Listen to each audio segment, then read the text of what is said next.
Dan, we are here at Ansots. You are one of the co-owners here. This is a Basque restaurant, and this is something that literally comes from your roots because you have a Basque history. So tell us about that. Well, yeah, I grew up here in the Boise Valley. My sisters and I were all born here in Boise. And my grandparents were all the immigrants. Basque cultures are pretty strong here in town, and we were involved with both the dancers when they were young, the young group, Boiseko Gastiak as they're called now, and the Oinkaris. And I started playing music later on in life, and then I went back and played music for the Oinkaris for a while. And then I've always worked in restaurants, as well as kind of taught school as well. So those have been kind of where I've been moving along through my life. What makes Basque cuisine so unique? How is it different than what you might experience in the region where you originate from? Out here in the West, this kind of development of a Basque boarding house style food. The ones here in Idaho really never made the transition from boarding house to restaurant. So the cuisine here in Boise is much different than you would see Basque cuisine throughout the Western United States because of that boarding house transition that really didn't happen here in Boise. And so when you're making the food here at Ansots, is it coming from some of your family recipes? It is. We originally, my wife Tamara and my daughter Ellie and I was working over at Chiquiteo. We developed our menu with the items we were already planning on making with the Chorizos, the solomo, and now we're getting into curing meats. Oh, wow. So that's kind of the next step before we get to go. Okay, speaking of the menu, what are you making today? Today we're going to do a couple of things.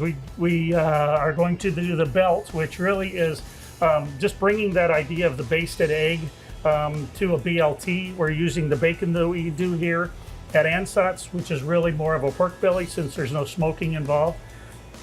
And so we're going to start with that, and we're just starting with the bacon, the braised egg, lettuce and tomato, all on a ciabatta loaf from Gaston's Bakery. Oh, that sounds absolutely fantastic. Let's get this started.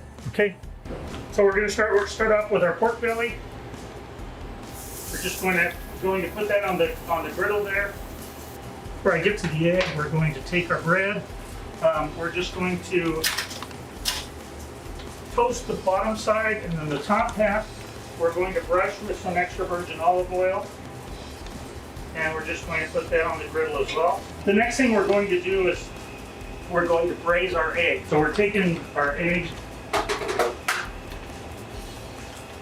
and so really all we're doing is we're doing a bacon, lettuce, and tomato sandwich with a braised egg in the middle of it. The egg, we want the yolk to be very runny, and then that yolk is just going to hopefully just kind of blend through the whole sandwich and bring all the flavors together. So the top of the bread we want about like this. Our bottom is similar, but they're actually, because one was on the grill and because one's a toaster, quite different textures, especially on the outside of those. So let's give it a shot. You can see that starts to come about already. And then we're just kind of braising it.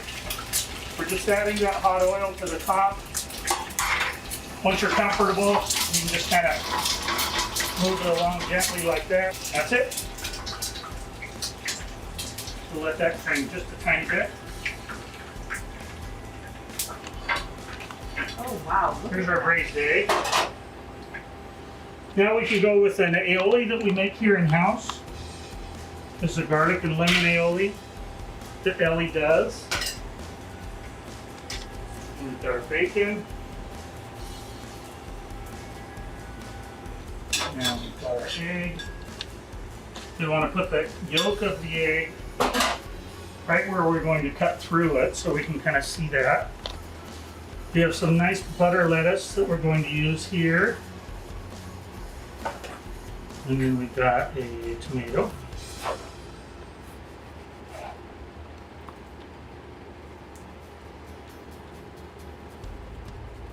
Line up our bread, and then we kind of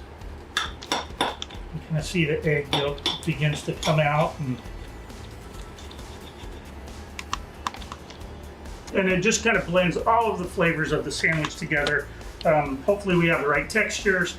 The pork belly, we actually cook the pork belly twice. So we roast it in the oven first, and then we do it on top. But I've used it at home when we just slice it like bacon and cook it fresh, and it works just fine as well.